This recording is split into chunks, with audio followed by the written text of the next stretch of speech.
Alright, I got the rocker fitted in. It's level front to back and side to side with the other rocker, and so I put a sheet metal screw in the front and in the rear just to so I won't have to sit there and refit it up every time. And then over here,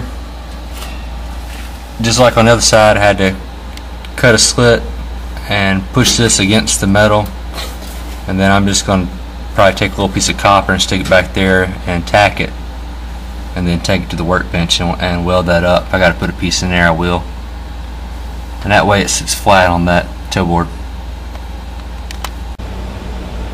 I added metal here so it'd touch the wall and be easier to weld up, and then metal here so it'd slide underneath, and I'm going to work on that fit up a little more.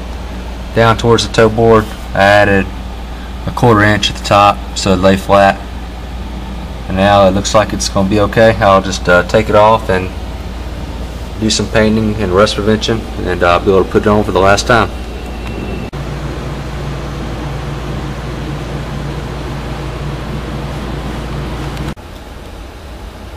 Here it is, fitted in for the last time.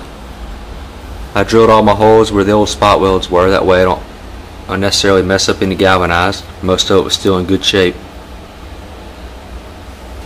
And I put weld through every place it was going to be welded, and used etch primer that was okay for galvanized everywhere else.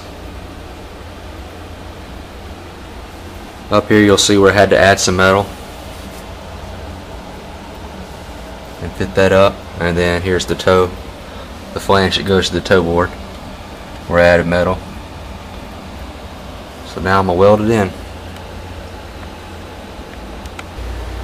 Alright, here it is. I got the rocker panel all welded in, and it wasn't difficult to put in. It took a little time. There was 50 or so plug welds, and just to weld that up and then grind them down took some time, but it's relatively easy to fit up, and I'm happy with it. One thing I would do different is at this very end here, I would have put the where I drilled the holes and put the plug welds, I would have put them to the very top. That's the way it was from the factory. It just makes it easier to weld up. And on that flange to the toe board, I would have done the same thing, but I also would have made it wider, which is kind of, I believe I remember that's the way it was. You know, that's probably what, 1/2 inch, and maybe make it 3/4 of an inch, and just make it easier to weld. But that's minor stuff. I was just kind of telling, you know, if somebody watches this and does it behind me, that might make it easier on them. So now I'm gonna work on getting the rust from underneath the dash. I got some surface rust, and I'm gonna do that before I put the floor in, because I can get under there easier. Do some rust prevention, and then I'll work on the floor pan. Thanks for watching.